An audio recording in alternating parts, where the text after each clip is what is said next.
നമ്മുടെ പ്രവർത്തനങ്ങൾക്ക് പ്രതിഫലം നൽകുന്നത് സർവശക്തനായ ദൈവമാണ്, മറ്റാരുടെയും അംഗീകാരമല്ല. പരിശുദ്ധ മാർത്തോമാ ശ്ലീഹായുടെ മധ്യസ്ഥതയും വാങ്ങിപ്പോയ പിതാക്കന്മാരുടെ പ്രാർത്ഥനയും നമ്മോടൊപ്പം ഉണ്ട്. അതുകൊണ്ട് എല്ലാ ജീവിത പ്രതിസന്ധികളെയും സഭ അഭിമുഖീകരിക്കുന്ന പ്രയാസങ്ങളെയും അതിജീവിക്കുവാൻ നമുക്ക് സാധിക്കും. അത് ദൈവത്തിൻ്റെ അളവറ്റ കരുണയാണ്. രണ്ട് പരിശുദ്ധ പിതാക്കന്മാരെ നമ്മൾ ഇന്ന് അനുസ്മരിക്കുന്നു. പുലിക്കോട്ടിൽ രണ്ടാമനും ദിവന്നാസ്യോസ് അഞ്ചാമനുമായ ഇന്ന് നമ്മൾ സ്മരിക്കുന്ന സഭാ തേജസ് പരിശുദ്ധ ജോസഫ് മാർ ദിവന്നാസ്യോസ് അഞ്ചാമൻ തിരുമേനി, പുലിക്കോട്ടിൽ ക്രമത്തിൽ രണ്ടാമൻ തിരുമേനി. എന്നാൽ സാധാരണഗതിയിൽ പുലിക്കോട്ടിൽ എന്ന് തലക്കെട്ടോടുകൂടി പറഞ്ഞതിന് ശേഷം ദിവന്നാസ്യോസ് രണ്ടാമൻ എന്ന് പറയുമ്പം എല്ലായിടത്തും ഒരു കൺഫ്യൂഷൻ ഉണ്ട്. അതുകൊണ്ട് പുലിക്കോട്ടിൽ രണ്ടാമത്തെ തിരുമേനി എന്നും അതേസമയം ദിവന്നാസ്യോസ് ഗണത്തിൽ അഞ്ചാമനെന്നും ഓർത്തിരിക്കുന്നത് മനസ്സിലാക്കാൻ എളുപ്പമാണ്. അതോടൊപ്പം തന്നെയാണ് പരിശുദ്ധനായ പൗലുസ്തുതിയൻ ബാവാ തിരുമേനി. പരിശുദ്ധനായ പൗലുസ്തുതിയൻ ബാവാ തിരുമേനിയുടെ അനുസ്മരണം അത് പുസ്തകങ്ങളുടെയോ മറ്റു പ്രതിപാദനങ്ങളുടെയോ സഹായം വേണ്ട നമുക്കതിനെ. നമ്മുടെ ജീവിതം അതിന് സാക്ഷ്യമാണ്. ഞാൻ ആദ്യം പുലിക്കോട്ടിൽ രണ്ടാമൻ അല്ലെങ്കിൽ ജോസഫ് മാർ ദിവന്നാസ്യോസ് അഞ്ചാമൻ തിരുമേനിയെക്കുറിച്ച് ചില കാര്യങ്ങളെ, എല്ലാവരും പറഞ്ഞ കാര്യങ്ങൾ തന്നെ, പക്ഷേ അതേസമയം അതിനെ ഒന്ന് വിലയിരുത്തിക്കൊണ്ട് ഒന്ന് രണ്ട് കാര്യങ്ങൾ പറയട്ടെ. ഒന്ന്, 1865 മുതൽ 1909 വരെയാണ് തിരുമേനിയുടെ കാലഘട്ടം. അഭിമന്യ യൂലിയോസ് തിരുമേനി പറഞ്ഞതുപോലെ ചരിത്രകാരന്മാരുടെ ഇടയിൽ പലപ്പോഴും ചില വർഷങ്ങൾക്കും ക്രമീകരണങ്ങൾക്കും വ്യത്യസ്ത പ്രതിപാദനങ്ങൾ നൽകുന്നുണ്ട്.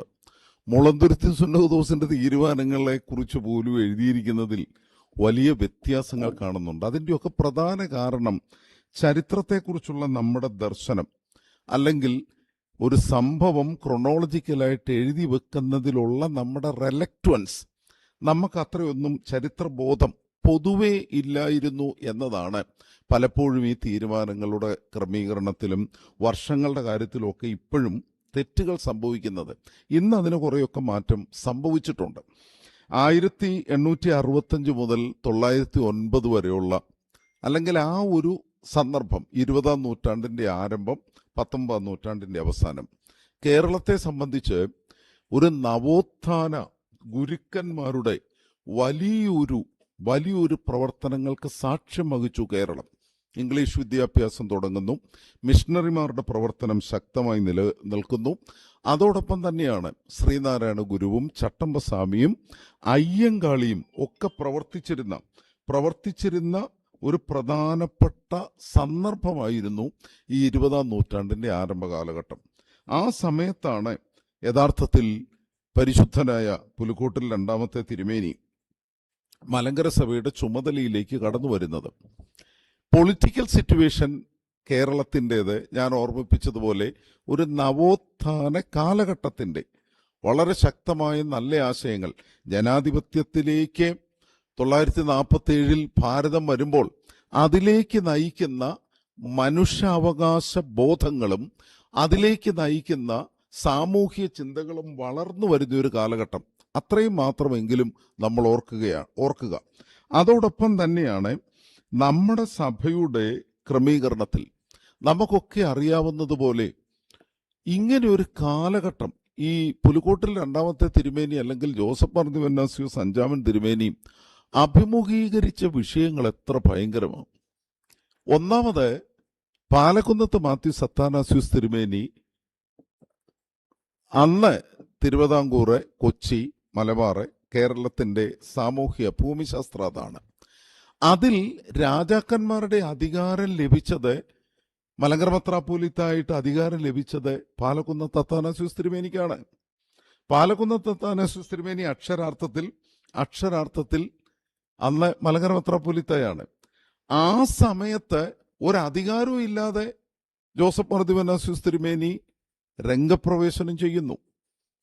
അഭിമന്യ യൂലിയോസ് തിരുമേനി ഓർമ്മിപ്പിച്ചതുപോലെ മാത്യു സത്താനാസ്യോസ് തിരുമേനി, പ്രത്യേകിച്ച് അദ്ദേഹം മർദീനിൽ ചെന്ന് മലങ്കര മെത്രാപ്പോലീത്ത അല്ലെങ്കിൽ പട്ടമേറ്റു വരുമ്പോൾ പ്രധാന അജണ്ട എന്ന് പറയുന്നത് മലങ്കര സഭയെ ഒരു നവീകരണ രീതിയിലേക്ക് മാറ്റുക. ഏബ്രഹാം മൽപ്പാനും കൈതയിൽ, പുതുപ്പള്ളിയുള്ള കൈതയിലുള്ള മൽപ്പാനച്ചനും അങ്ങനെ കുറെ പേര് അതിനെ ഈ പഴയ സെമിനാരി കേന്ദ്രമാക്കി നേതൃത്വം നൽകുകയും ചെയ്യുന്നു. അതൊരു വശം. രണ്ടാമത്തെ വശം, അന്ന് യുയാക്കീം മാർ കൂറുലോസ് തിരുമേനി ഇവിടെ ഉണ്ട്. അദ്ദേഹത്തിൻ്റെത് വളരെ പെക്കൂലിയറായ സ്വഭാവമാണ്, വളരെ പെക്കൂലിയറായ സ്വഭാവം. ഒരു പരിധിവരെ വിശ്വാസകാര്യത്തിലെങ്കിലും ജോസഫ് മാർ ദിവനാസ്യൂസ് തിരുമേനിയുടെ ഒപ്പം യുയാക്കീം മാർ കൂറുലോസ് തിരുമേനി നിൽക്കേണ്ടതാണ്. പക്ഷെ അദ്ദേഹവും അന്ത്യോക്യൻ അധിനിവേശത്തിന്റെ കാഴ്ചപ്പാടും അതിനേക്കാൾ ഉപരി അദ്ദേഹത്തിന്റെ ഈ ചരിത്രത്തിന്റെ ചില രേഖകളൊക്കെ വായിച്ചു നോക്കിയാൽ അദ്ദേഹത്തിന്റെ വ്യക്തിപരമായ ചില താല്പര്യങ്ങൾ, ദിവനാസ്യൂസ് തിരുമേനി അദ്ദേഹത്തിന് വിധേയപ്പെട്ട് നിൽക്കണം എന്ന ആഗ്രഹത്തിൽ യുയാക്കീം മാർ കൂറുലോസ് തിരുമേനി നിൽക്കുന്നു. അവിടെയൊക്കെ എത്ര ഭയങ്കരമായ ഡിപ്ലോമാറ്റിക്കൽ വേയിലാണ് യഥാർത്ഥത്തിൽ അഭിമന്യ ജോസഫ് മാർ ദിവനാസ്യൂസ് തിരുമേനി പ്രശ്നങ്ങൾ ഒഴിവാക്കാൻ വേണ്ടി നിലകൊണ്ടത്. മൂന്നാമത് മറ്റൊരു കാര്യം, ഒന്നാമത് ഞാൻ പറഞ്ഞത് രാഷ്ട്രീയ സാഹചര്യം, രണ്ടാമത്തേത് ഇവിടെ നിലനിന്നിരുന്ന മലങ്കര സഭയിലെ അവസ്ഥ. ഒരു സ്ഥലത്ത് അതിശക്തനായ പാലക്കുന്നത്ത് മാത്യൂസ് അത്താനാസ്യോസ്, ആ കൂട്ടത്തിൽ തന്നെ അന്ത്യോക്യനിൽ നിന്ന് വന്നിട്ടുള്ള യുയാക്കീം മാർ കൂറുലോസ് തിരുമേനി. മറ്റൊരു വശം നമ്മൾ ശ്രദ്ധിക്കേണ്ട വളരെ പ്രധാനപ്പെട്ട മറ്റൊരു വശം എന്ന് പറയുന്നത് ഇവിടെ വന്ന് പ്രവർത്തിക്കുന്ന ഇംഗ്ലീഷ് മിഷണറിമാർ. പ്രത്യേകിച്ച് നമുക്കറിയാവുന്നതുപോലെ 1503 മുതൽ 1663 വരെ 160 വർഷം പോർട്ടുഗീസുകാരുടെ അധിനിവേശം. അതിനുശേഷം ഡച്ചുകാര് 1663 മുതൽ 795 വരെ 132 വർഷം ഡച്ചുകാര്. ആ സമയത്താണ് മാർത്തോമ 4-നും മാർത്തോമ 5-നും ക്രൂരമായി പീഡിപ്പിക്കപ്പെട്ട സന്ദർഭങ്ങളാണ് ഡച്ചുകാരുടെ കാലഘട്ടം. പ്രത്യേകിച്ച് അവരെ പ്രോട്ടസ്റ്റന്റ് കാഴ്ചപ്പാടാണ്. അതിനുശേഷം ഇംഗ്ലീഷുകാരുടെ കാലഘട്ടം തുടങ്ങുന്ന 1795 അത് 947 വരെ ഏകദേശം 152 വർഷം നിലനിന്നു.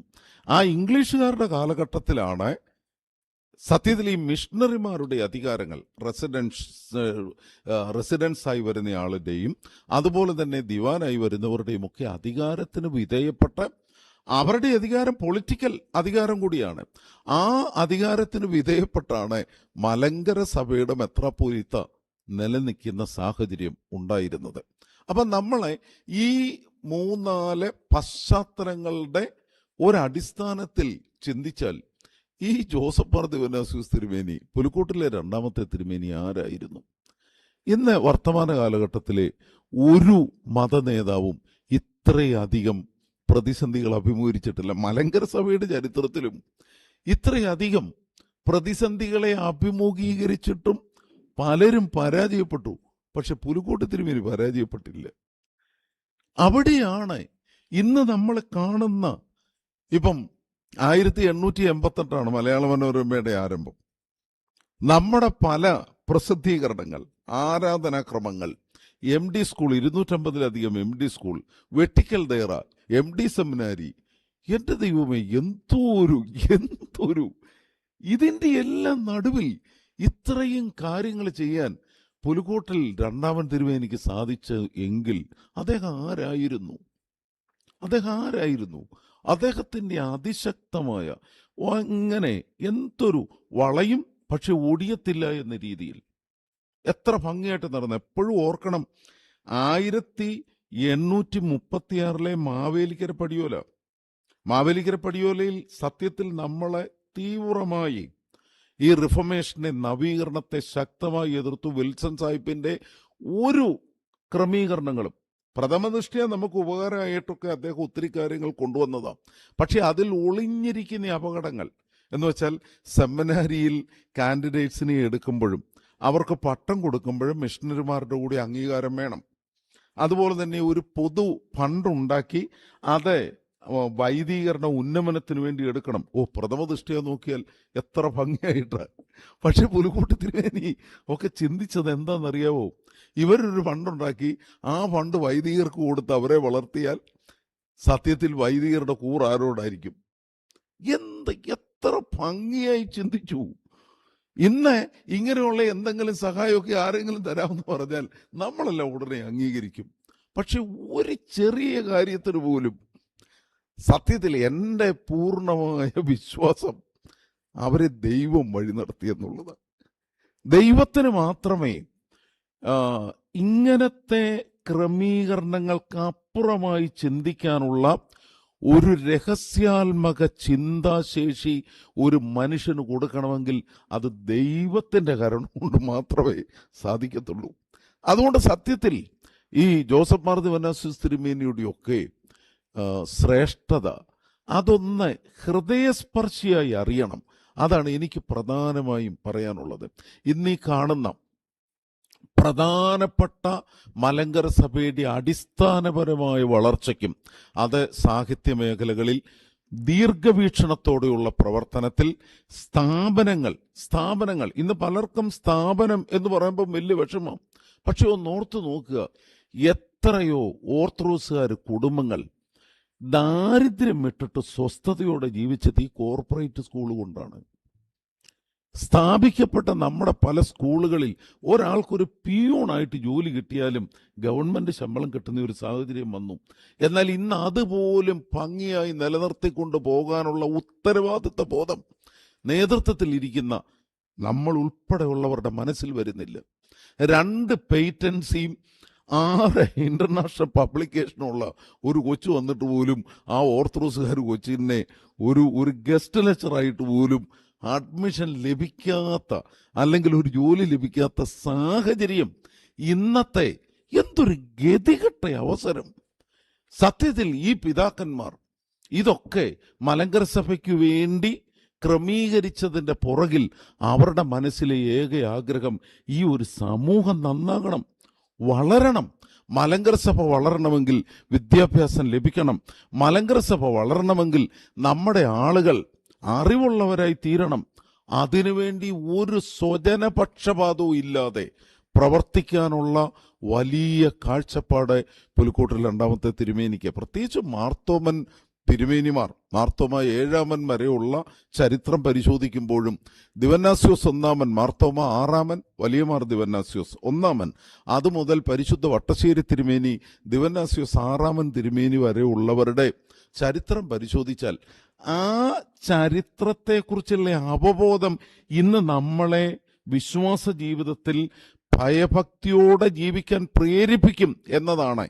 പ്രത്യേകിച്ച് ഇന്ന് സഭയുടെ ഉന്നത സ്ഥാനങ്ങളിലേക്ക് കടന്നു വരുന്നവർ കുറഞ്ഞ പക്ഷം 1-ാം മാർത്തോമ മുതൽ 7-ാം മാർത്തോമ വരെയും 1-ാം ദിവന്നാസ്യോസ് മുതൽ 6-ാം ദിവന്നാസ്യോസ് വരെയും എന്തൊക്കെ ഈ സഭയ്ക്ക് ചെയ്തെന്ന് ഒന്ന് മനസ്സിലാക്കിയതിന് ശേഷം കസേരയിൽ ഇരുന്നാൽ മലങ്കര സഭ നന്നാവുമെന്ന് എൻ്റെ വിചാരം.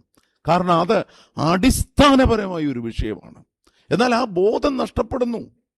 മലങ്കര എന്ന പേര് പോലും മലങ്കര സഭയ്ക്ക് ഇന്നില്ലാതെയാകുകയാണ്. മലങ്കര എന്ന് പറഞ്ഞാൽ പലരുടെയും മനസ്സിലിരിക്കുന്നത് വേറെ ഏതോ ഒരെണ്ണമാണ്. ആ ഗതികേടിലേക്ക് നമ്മളായിത്തീർന്നു. ഞാൻ അധികം പറയുന്നില്ല, കാര്യം എൻ്റെ ഇപ്പോഴത്തെ മാനസിക സ്ഥിതിയിൽ അങ്ങനെ പറഞ്ഞാൽ ചിലപ്പോൾ ഞാൻ വല്ലതും കൈവിട്ട് പറയുമോ എന്നുള്ള പേടി പോലും എനിക്കുണ്ട്. ഏതായാലും പുലിക്കോട്ടിൽ 2-ാമത്തെ തിരുമേനിയും അതുപോലെ ഈ പൗലുസ്തതിയൻ ബാവയെ കുറിച്ച് ഞാനധികം നിങ്ങളോട് പറയേണ്ട കാര്യമില്ല. ഞാൻ പാമ്പാടി കത്തീഡ്രലിലെ വികാരിയായിരിക്കുന്ന സമയം ഒരു ദിവസം ഒരു 4:45 വെളുപ്പിനെ, ഞായറാഴ്ചയാണ്, തിരുമേനി എന്നെ വിളിച്ചു. അപ്പം തിരുമേനി വിളിക്കുന്നതിന് ഒരു ഔദ്യോഗികതയില്ല. 4:45 ആയതുകൊണ്ട് വെളുപ്പിനെ എഴുന്നേറ്റ് പള്ളി പോരാൻ ഒരുങ്ങുകയാണ്. അച്ഛാ അറിഞ്ഞു? ഉവ്വ തിരുമേനി. പറഞ്ഞു വരുന്നതന്നെ ജെയിംസിന്റെ വീട്ടിൽ അമ്മ മരിച്ച കാര്യമാണ് പറയുന്നത്. എന്നോട് ഇങ്ങോട്ട് പറയുക, എന്നിട്ട് എന്നോട് പറയുക, അച്ഛാ ഞാൻ ഇന്നടുത്ത് കൂടലിൽ പോവുകയാണ്, ഞാനിപ്പോൾ അങ്ങോട്ട് പോവുക. ഞാൻ പെട്ടെന്നൊരുങ്ങി. എനിക്ക് ജെയിംസിന്റെ വീടും ജെയിംസിന്റെ അവിടെ ഒരു വണ്ടി കയറാൻ ഒക്കത്തില്ല. ഒരു വണ്ടി അവിടെ ചെല്ലാൻ അന്ന് ബുദ്ധിമുട്ടാണ്. 5:15 തിരുമേനി അവിടെ വന്നു. 5:30 ഞാൻ ഒരു കാര്യം പറഞ്ഞാൽ നിങ്ങളെ ഒരു കാര്യം, അതൊരു പ്രധാന കാര്യമാണ്. ഈ പുലിക്കോട്ടിൽ 2-ാമത്തെ തിരുമേനിയുടെ കാലഘട്ടത്തിൽ മിഷണറിമാരെ ഉണ്ട്. ഇവിടെ തിരുവിതാംകൂർ കൊച്ചിയിൽ ഭരണം നടത്തുന്ന ദിവാന്മാരും റെസിഡന്റ് ബല്ലാഡും ഒക്കെ ഉള്ള സമയം. അതുപോലെ തന്നെയാണ് യുവാക്കിം മാർ കൂറിലോസ് തിരുമേനിയുടെ ശക്തമായ ഇൻഫ്ലുവൻസ്. ഏതെല്ലാം വിധത്തിൽ ജോസഫ് മാർ ദിവന്നാസ്യൂസ് തിരുമേനിക്ക് അദ്ദേഹത്തിന്റെ കാഴ്ചപ്പാടിനെ കേന്ദ്രീകരിക്കാം എന്ന് പറഞ്ഞ പോലെയാണ് ഞാനൊരു സമാന ഭാവം പൗലുസ്തീയൻ ബാവായിലും പറയുകയാണ്. അദ്ദേഹം എന്തെല്ലാം സമ്മർദ്ദങ്ങൾ, ഇന്നൊത്തിരി പേര് ആ പേര് ദുരുപയോഗിക്കുന്നുണ്ട്. എന്നാൽ ഒരു 20-25 വർഷം നടന്ന എല്ലാ പ്രധാനപ്പെട്ട സംഗതിക്കും ഞാൻ ദൃക്സാക്ഷിയാണ്. ഇന്ന് വാനോളം പുകഴ്ത്തുന്നവർ ചെയ്തതും എനിക്ക് നന്നായിട്ട് അറിയാം. ഞാനതുകൊണ്ടാണ് അധികം പറയുന്നില്ലെന്ന് ഞാൻ പറഞ്ഞു. പക്ഷെ ഞാൻ ഈ രണ്ട് പിതാക്കന്മാരുടെ ഒരു സമാന സ്വഭാവം പറയട്ടെ. അവരുടെ മനസ്സിൽ അവർ കേന്ദ്രീകരിച്ചത് മലങ്കര സഭയിലെ സാധാരണക്കാരായ മനുഷ്യരെയാണ്, അവരെ കുറിച്ചാണ്. അല്ലാതെ ഒരു രാഷ്ട്രീയവും അല്ല അവരുടെ കേന്ദ്ര ഭാവം, ഒരു സ്വാധീനമുള്ള മനുഷ്യരുമല്ല അവരുടെ കേന്ദ്രഭാവം. അവരുടെ കേന്ദ്രഭാവം മലങ്കര സഭയിലെ സാധാരണ മനുഷ്യർ. അതുകൊണ്ടാണ് സുന്നഹദോസ് മുഴുവൻ എതിർത്തിട്ടും മാനേജിംഗ് കമ്മിറ്റി മുഴുവൻ എതിർത്തിട്ടും പൗലുസ്തീയൻ ബാവ അഭിപ്രായം മാറ്റിയില്ല. കാര്യം അദ്ദേഹം വാ തുറന്നാൽ മലങ്കര സഭയിലെ ജനങ്ങൾ അദ്ദേഹത്തിന് കൂടെ ഉണ്ടെന്ന് അദ്ദേഹത്തിന് ബോധ്യമുണ്ടായിരുന്നു. അതുകൊണ്ട് ആർക്കും വിധേയപ്പെട്ട് ആരുടെയും സ്വാധീനത്തിൽ അദ്ദേഹം നിലനിൽക്കാഞ്ഞത്. എത്രയോ ഉന്നതർ ഈ മുറിക്കകത്ത് ഒരുമിച്ച് കൂടി അദ്ദേഹത്തെ പരിഹസിക്കാനും നിന്ദിക്കാനും ഒരുങ്ങി. പക്ഷെ അദ്ദേഹം ഒരിക്കൽ പോലും സഭയുടെ ഒരു കാര്യം അദ്ദേഹത്തിന് അറിയാം. മലങ്കര സഭയിലെ വിശ്വാസ സമൂഹം അദ്ദേഹത്തിന് കൂടെയാണ്. ഇന്നെന്നാ കാര്യം, മറ്റു പലരും കൂടെ ഉണ്ട്, പക്ഷെ ജനം കൂടെയില്ല. അതാണ് ഇന്നത്തെ പ്രശ്നം. ഇന്നത്തെ പ്രധാന പ്രശ്നം അതാണ്. ജനമില്ല കൂടെ. ജനം കൂടെ ഇല്ലെങ്കിൽ ആരെത്ര സമർത്ഥരാണെങ്കിലും പരാജയപ്പെട്ടു പോകും. അതേസമയം ഒന്ന് ഓർത്തു നോക്കി, നമ്മളൊന്ന് ശ്രദ്ധിച്ചാൽ അറിയാം എത്ര ഭയങ്കരമായിട്ട്. അത് ഓരോ പള്ളിയിലും ചെല്ലുമ്പോഴറിയാം. ഓരോ പള്ളിയിലും ചെല്ലുമ്പം മനുഷ്യർ ഒരുമിച്ച് വരുന്നത്. ഞാൻ പറയുമ്പോൾ എൻ്റെ എല്ലാ തിരുമേനിയും.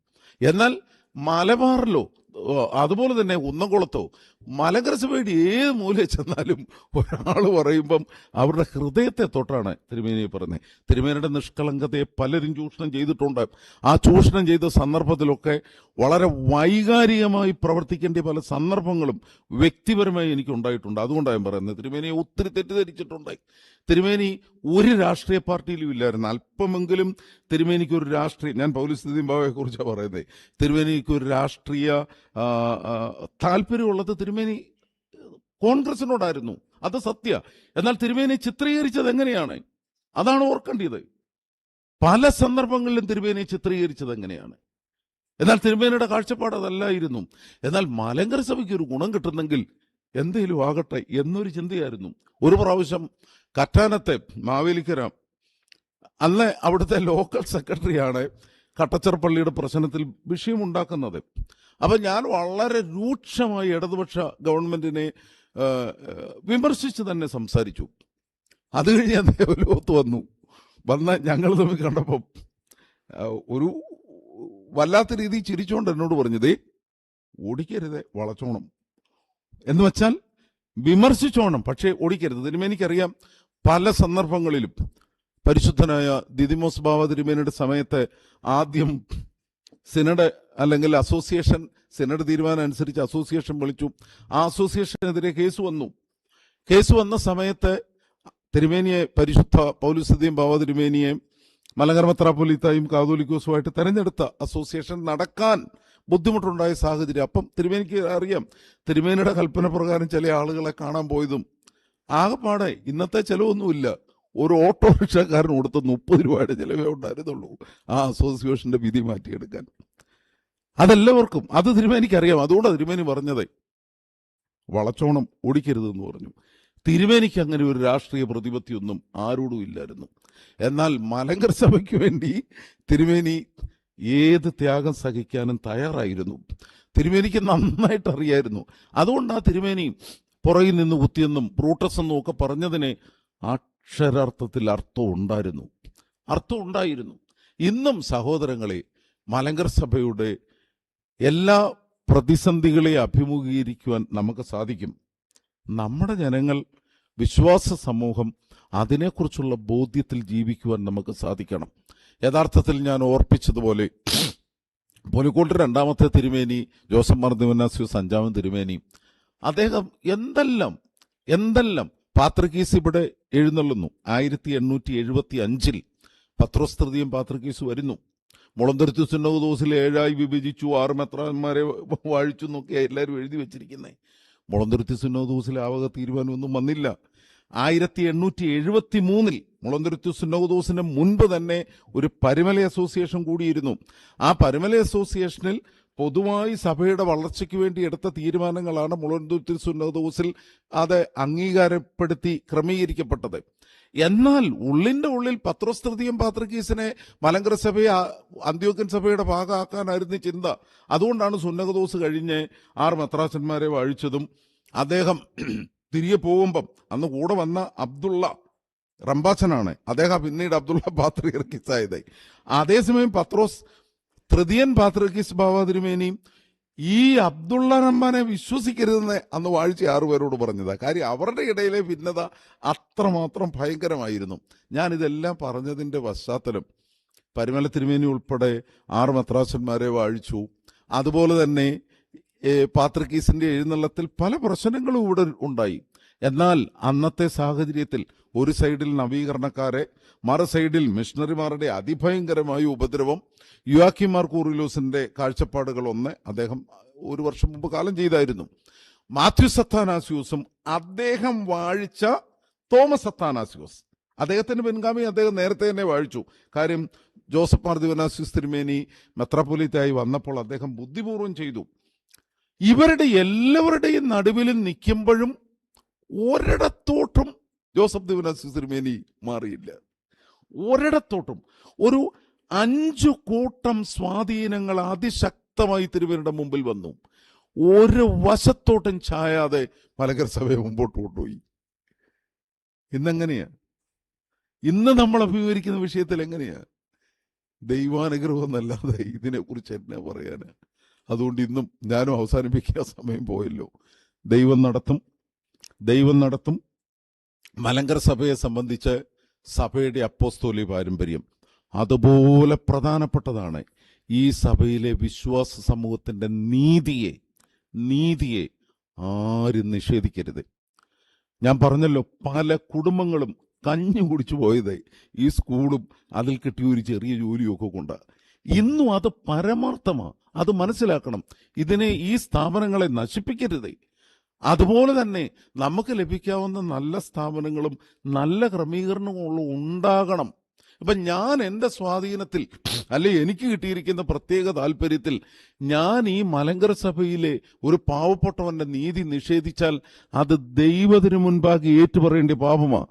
അതാര് ചെയ്താലും, അയ്മേനി ചെയ്താലും തിരുമേനി ചെയ്താലും തെറ്റ് തന്നെയാണ്. ഈ പിതാക്കന്മാരുടെ അനുസ്മരണത്തിൽ നമുക്കറിയാം, പൗലോസ് ബാവായുടെ സ്വന്തം ആളുകൾക്കൊരു ജോലി കിട്ടാൻ അവരെത്ര പറഞ്ഞിട്ടും തിരുമേനി സമ്മതിച്ചില്ല. അത് കഴിഞ്ഞ് അധികാരസ്ഥാനത്ത് വന്ന പലരും, ഞാൻ പറയുന്നില്ല, പല കാര്യങ്ങളും എൻ്റെ മനസ്സിൽ വരുന്നുണ്ട്. ഞാൻ പറഞ്ഞതിൻ്റെ കാര്യം എന്നാന്നോ, ഒരു വെസ്റ്റഡ് ഇൻട്രസ്റ്റും ഒരു സ്വജനപക്ഷപാതവും പൗലോസ് ബാവ ചെയ്തില്ല. എന്നാൽ അദ്ദേഹത്തിന്റെ പേര് പറഞ്ഞ് അദ്ദേഹത്തെ ബുദ്ധിമുട്ടിപ്പിക്കുന്ന സാഹചര്യങ്ങൾ പലരും ഉണ്ടാക്കി. അവസാനിപ്പിക്കട്ടെ, എല്ലാ പ്രതിസന്ധികളുടെ നടുവിലും ജനഹൃദയം അതിൻ്റെ നടുവിൽ ഒരു സ്ഥാനം പരിശുദ്ധനായ പുലിക്കോട്ടിൽ രണ്ടാമത്തെ തിരുമേനിക്കും, അല്ലെ ജോസഫ് ദിവന്നാസ്യൂസ് അഞ്ചാമൻ തിരുമേനിക്കും, പരിശുദ്ധനായ പൗലോസ് തൃതീയൻ ബാവായ്ക്കും ഉണ്ടായിരുന്നു. അവരുടെ ഓർമ്മ ഇന്ന് നമ്മളെ പഠിപ്പിക്കുന്ന മഹത്തരമായ ആശയമെന്ന് പറയുന്നത് ഏറ്റവും അധികം ശ്രദ്ധിക്കേണ്ടത് രാഷ്ട്രീയമല്ല, സമ്പത്തല്ല, മറ്റൊരു സ്വാധീനവുമല്ല. മലങ്കര സഭയിലെ വിശ്വാസ സമൂഹം, അതിന് പ്രാധാന്യം കൊടുക്കുന്ന ഒരു സഭാപ്രവർത്തനം മലങ്കര സഭയ്ക്ക് വീണ്ടും ഉണ്ടാകുവാൻ ഈ പിതാക്കന്മാരുടെ അനുസ്മരണ ശക്തി നൽകട്ടെ എന്ന് പ്രാർത്ഥിക്കുന്നു. എൻ്റെ വാക്കുകൾ ഉപസംഹരിക്കുന്നു.